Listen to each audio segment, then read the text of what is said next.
د پخوا زمانې کیسه ده. په یو کلي کې یو ښځه او خاوند اوسېدل او د ښځې نوم فرزانه و. فرزانه د رنګ نه توره وه، د دې وجې خاوند نه وه خوښه. د سړي نوم رحیم و. رحیم به د خپل کلي نه لرې یو بل کلي ته تله او هلته به یې خیر غونډه و. یارونکو څه در سره وینو راکې دواړه خپې مې ماتې دي، کار نشم کولی. یاره وروره زه حیران یم چې ستا دا دواړه خپې ماتې دي، ته د دې دومره لرې نه راځې څنګه؟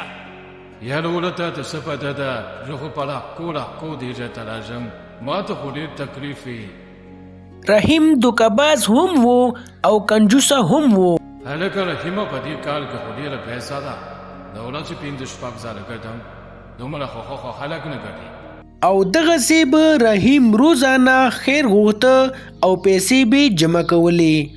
یه سړي هر وخت را باندې دال خوی لکه وخه خو راوړه کنه. یا الله خیر، دا واس کوم ځای نه راغی، زما په خیال چې پیریان دي. یا الله خیر، یا الله ته مونږ وساتې. پیریان نه دي، زه درته خبرې کوم. یا دا ټول رنګ دې روک شه، د شپې ښکاري نه ما وی که پیریان دي. ګوره ما پسې ټوکې مه کوه، که توره مه خو الله پیدا کړیم، دې کې زما څه ګناه ده؟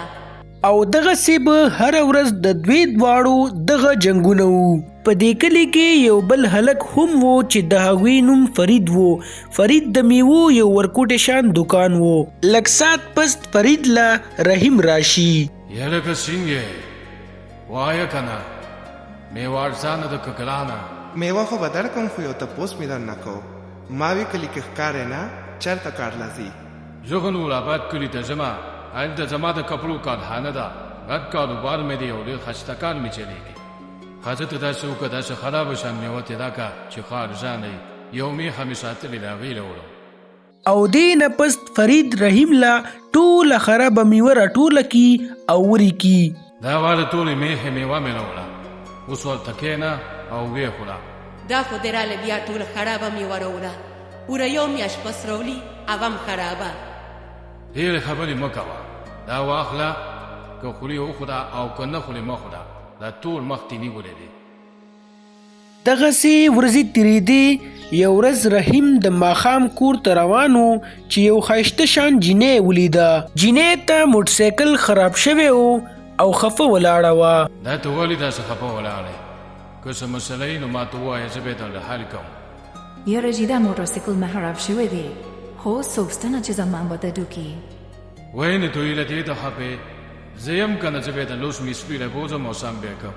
دې نه پس رحیم د هغې جینۍ مدد وکړي، د هغوی موټرسایکل یو مصري لبوزي او سم یې کړي.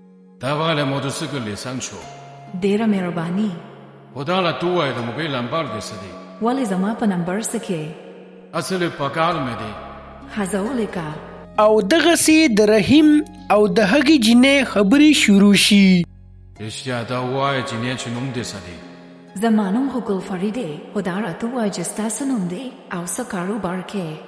هنو زما نوم خو رحیم دی او زه په نور آباد کلي کې د کپړې هر کاروبار کوم.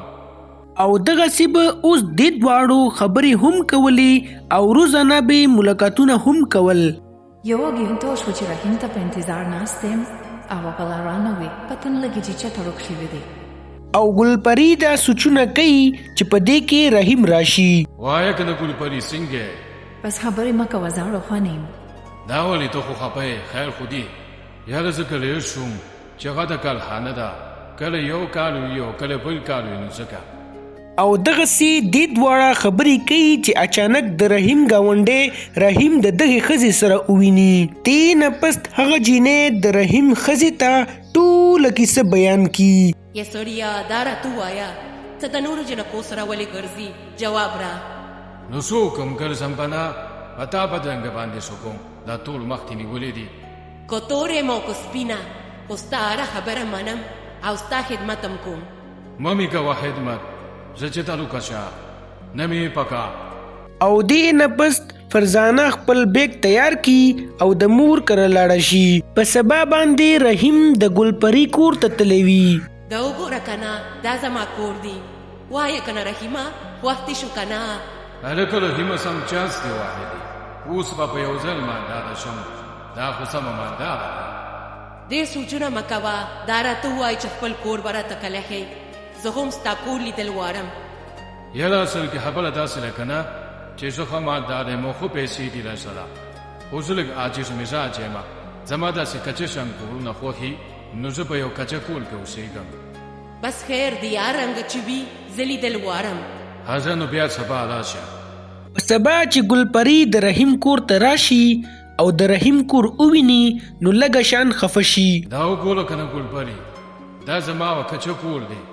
څوک هم زما طبیعت داسې دی چې زما داسې کچه کچه کورونه خوښي. خو دا ته زه د راز یو خبره کوم. څه خبره ده ووایه راته. کور مې کچه دی خو پیسې مې جمع کړي دي. کم دي تو ښایه ته رښتیا وې؟ دا وګوره دې کې مې پوره 100 لکه روپۍ جمع کړي دي او په دې به موږ واده کوو او په تا به یې لګوم. او کنه رحیم اوس میره لږ زړه خوشحاله شو. اوس راته دا وایه چې واده به کله کوو؟ بس سبا له به وکړو که نه. ټوکې در سره کومه داسې به وکړي چې را روانې جمعې له به ته استاد راولې، زه به راشم او نکاح به وکړو.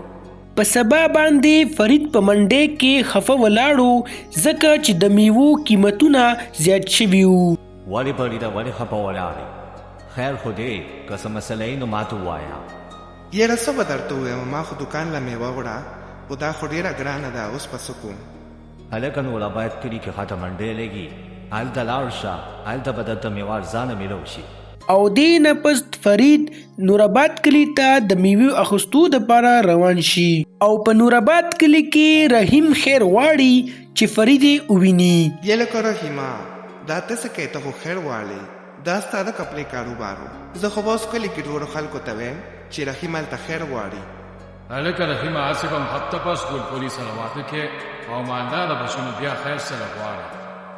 یا بلې د خدای ته وګوره، کلي را باندې خبر نه کې ولو به مې شرمې، نن نه پس به نه غواړم. بس دی.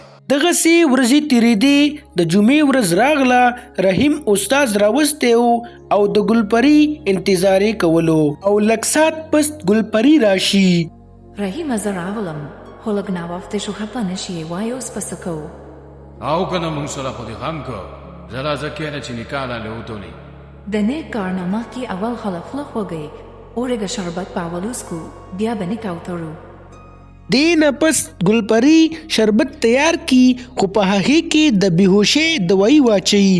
دا واله شربت خوښه شته، یخ شربت مې درله وکړو. او دې نه پس چې دوی هغه شربت وڅکي نو بېهوشه شي. او بیا ګلپري د رحیم هغه ټولې پیسې د ځان سره په بیگ کې واخلي او لاړه شي. خو لږ ساعت پس چې رحیم په هوش کې راشي نو حیران شي. خو بیا چې رحیم خپل بکس کلاو کی نو هغه هم تشوي، نو رحیم نور هم پریشان شي. او دې نه پس رحیم په منډه منډه د ګلپري کور ته لاړ شي. رحیم د کور ټلۍ ووهي، انتظار کوي چې یو سړی راوځي. یارو راته څه وکړې؟ وختي راځه دلته اورې روړې څه نه راوړې؟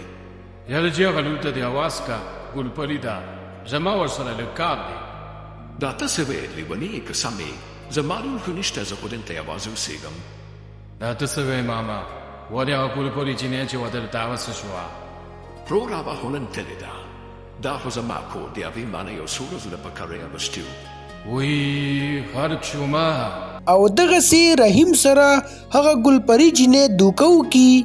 رحیم د پیسو نه هم خلاص شي او په لاس هم څه ورنشي. یاره واقعي چې زما ښځه ټوله ده، خو د زړه نه مخلصه او وفاداره ده.